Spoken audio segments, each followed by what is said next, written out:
On August 29th, Hurricane Katrina devastated the Gulf Coast region.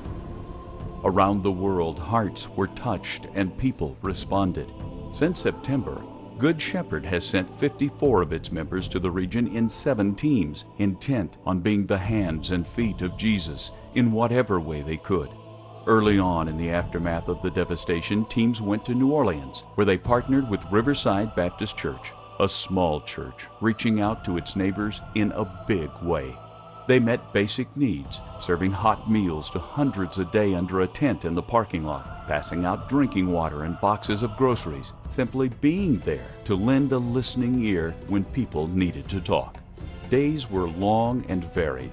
They might find themselves working an early shift in the kitchen, putting together food boxes, listening to the stories of area residents, or helping out a nearby neighbor. The smallest of favors, like clearing debris from a yard, created moments of peace for weary residents. There's Mr. Giles. You don't know and how Miss much Rachel. I appreciate this.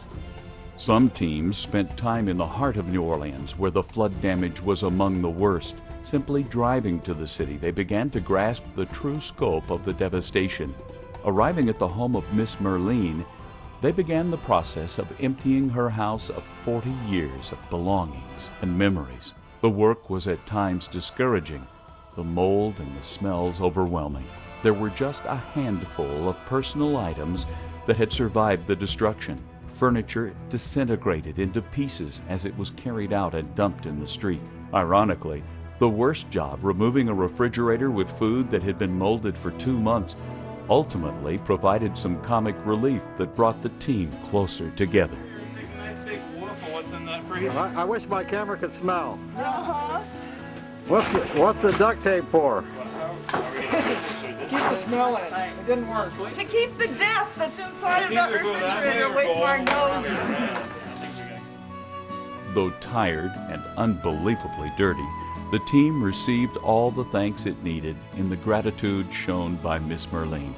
A couple of months later, she sent a Christmas card with the following words: God bless the ladies and men who helped me clean out my house in New Orleans. You will always be on my prayer list. Let's pray for each other.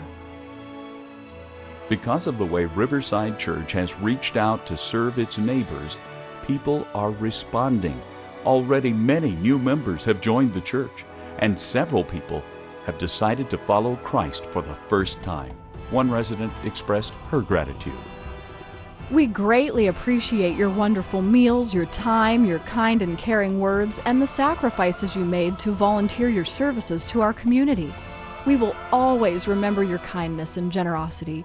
Although we've done much, there's so much more that remains to be completed.